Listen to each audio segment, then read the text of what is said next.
Before we get into the latest headlines, let's kick it off with some good news in our brand new segment, Ray of Sunshine.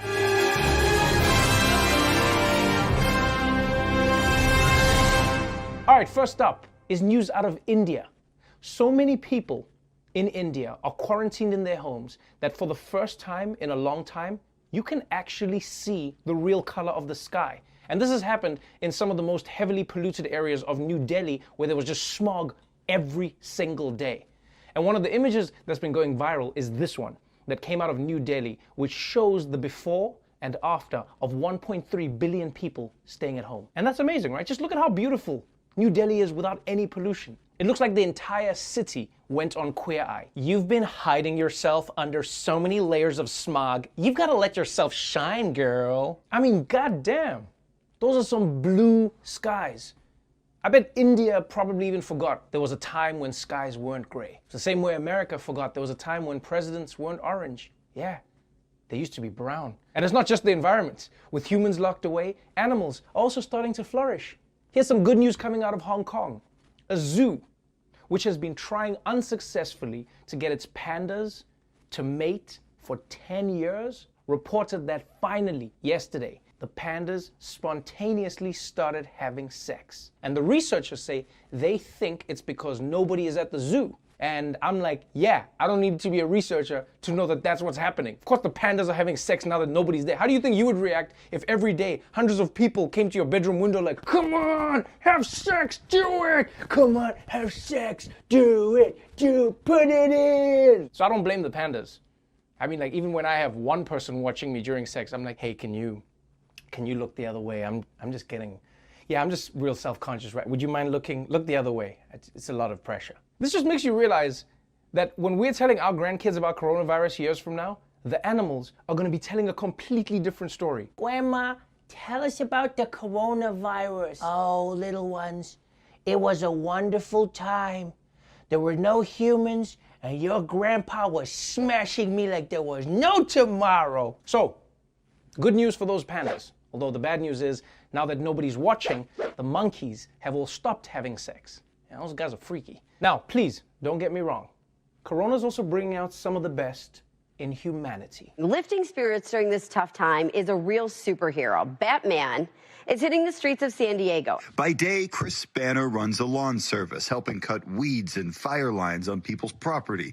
But when duty calls, he suits up. He's got the bat suit, and he's got the wheels, a replica 1989 Batmobile that he and a friend built. Normally, Chris gets paid to make appearances at birthday parties and other special occasions. But while the pandemic goes on, he decided to just hit the road and make people smile. Aww, that is such a sweet idea, man. That guy's a hero. I just hope he never started talking like Batman, because that would have freaked people out. Yeah, it's Batman. That's right, kids. It's me. Whoa, is that coronavirus? Get away, dude, get away. No, this is just how I... Well, this is not the time. Just use your normal voice, man. What's wrong with you? Yeah, you're right, I should... Okay, go back to that voice. That one is not cool. All right, that's it for the good news. Let's catch up with some headlines. Right now, the worldwide number of confirmed coronavirus cases has now steadily climbed to 1.3 million people. And while some countries are seeing progress, other countries are preparing for the worst. In fact, after facing criticism for his response to the pandemic, Prime Minister Abe Shinzo has now declared a state of emergency. And in Britain, Prime Minister Boris Johnson has been moved to an intensive care unit after his coronavirus symptoms worsened. So now, because the UK doesn't have a line of succession for when the Prime Minister is out of commission, Johnson has deputized his foreign secretary to fill in for him.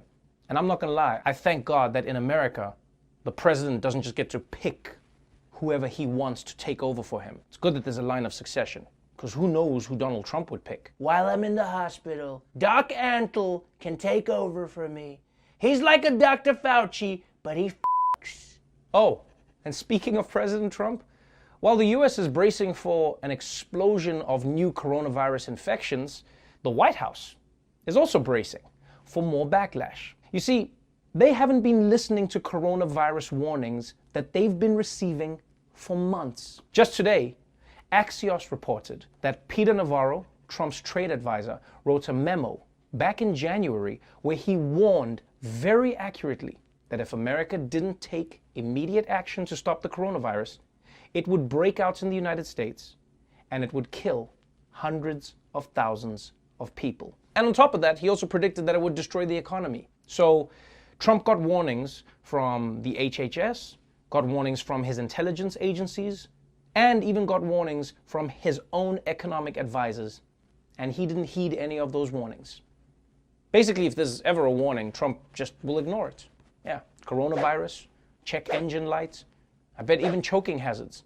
Half of Mike Pence's job is just pulling Legos out of Trump's throat. It was a yellow piece, so I thought it was a piece of cheese. I know, Mr. President. Easy mistake to make, sir.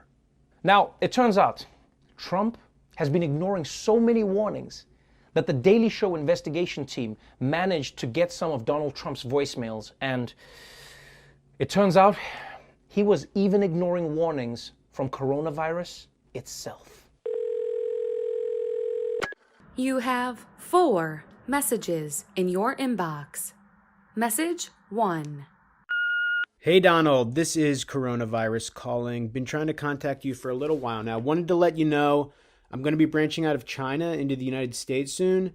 I'm sure your advisors have already told you all about me, but just wanted to confirm my schedule with you and see if you have any plans for me. Talk soon. Like, really, really soon. Message 2.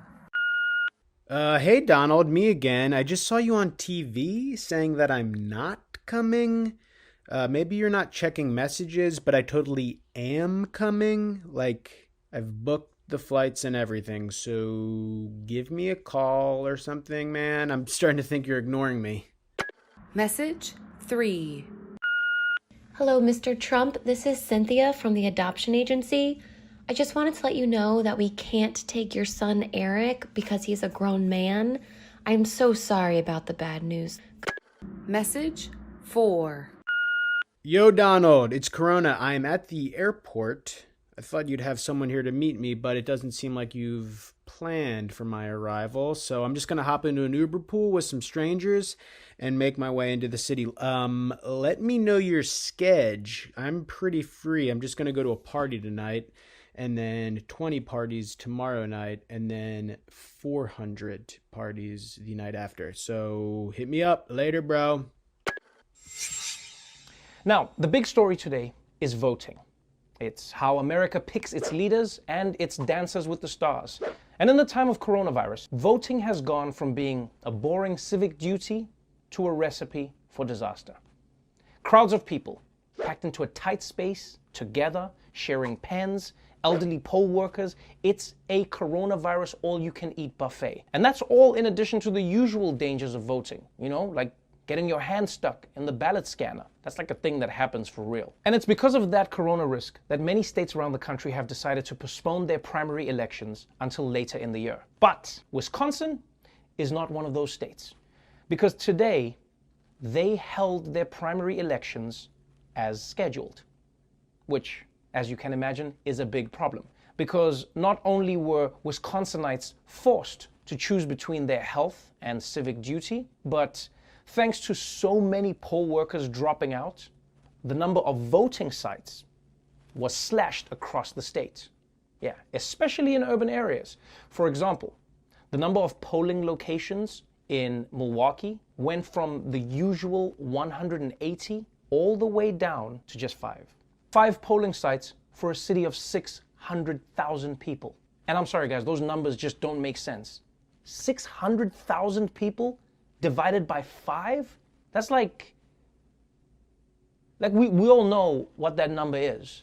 The point is it's unfair to the voters. And when Wisconsin opened its polling locations this morning, you could immediately tell that having the election today was a really bad idea. We turn now to Wisconsin, where despite the state's stay-at-home order, the primary is underway today. And after a day of chaos and confusion surrounding the vote, folks are now casting their ballots in person, despite fears of spreading coronavirus. And already, there have been long lines at polling places, raising concerns about social distancing. There were people lined up around the side of the high school, around the corner, through the parking lot, and then into the road and sidewalk that extends beyond that school as well.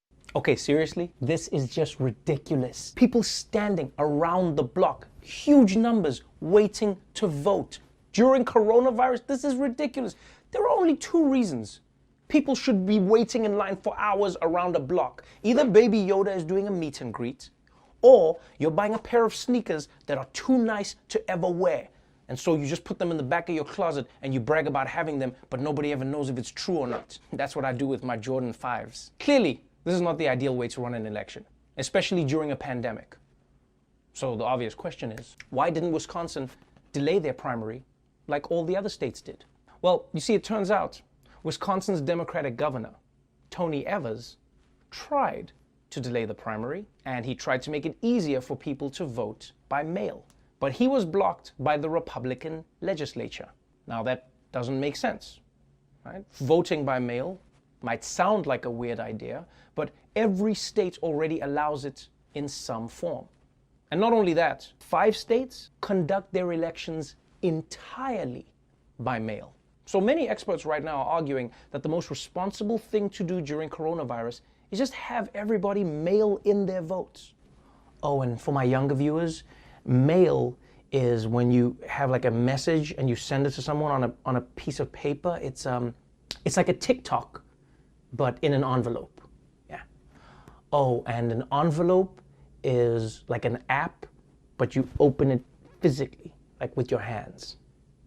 So the big question is, why are many Republicans in Wisconsin and around the country resisting efforts to make it easier to vote? Well, I mean, they're still giving their usual talking points about trying to prevent voter fraud. But recently, prominent Republican leaders have been slipping up and telling the truth. Donald Trump has said that if we voted by mail, Republicans would never win again. The things they had in there were crazy. They had things, levels of voting that if you ever agreed to it, you'd never have a Republican elected in this country again. The Speaker of the House in the state of Georgia has said the same thing, that they don't want more voter participation. This will be extremely devastating to Republicans and conservatives in Georgia. Every registered voter is going to get one of these. So, this will certainly drive up turnout. Okay, this is insane, man. These Republicans are afraid that if more people get access to voting, they're going to lose elections. And so instead of just coming up with policies that are more popular, they'd rather just make it harder to vote. Basically, these Republicans believe in the free market for everything except themselves. I mean, think about it. If someone was getting bad scores at the Olympics, what would they do? They'd probably try and work harder and improve their routine. Yeah? But if Republicans were in that situation, they would just be like, why are you wasting your time? Just steal the judges' scorecards. Problem solved. I mean, for years, people have suspected it, but now Republicans are just saying it out loud. We don't want more people to vote because then we think we're going to lose. Yeah. I don't know why they're saying it out loud. I mean, maybe it's coronavirus. Maybe it's being quarantined indoors. You lock people up inside for long enough and the truth comes out. Oh, I'll tell you what I really think of your cooking, Melinda. So, the battle around voting is shaping up to be one that will not only affect the primaries in the months to come, but also potentially the general election in November. Because coronavirus might go away in the summer, but just like pumpkin spice, it could make a comeback in the fall. And if some Republicans have their way with how all Americans can or cannot vote, then best believe those panda bears in Hong Kong won't be the only ones getting screwed. Well, that's our show for today. Before we go, though, please remember, this is going to be a harrowing week for doctors, nurses, and first responders around the country. And you can help them protect themselves while they save lives. We need to help them get masks, gloves, and gowns that they need. So please, go to Thrive Global's First Responders First and donate whatever you can to help get PPE to the people saving our lives. And if you want to help in New York City specifically, please then go to the New York Mayor's Fund COVID-19 response, and you can help them out. Stay safe out there, wash your hands, remember to wipe from front to back, not side to side, and I'll see you again tomorrow.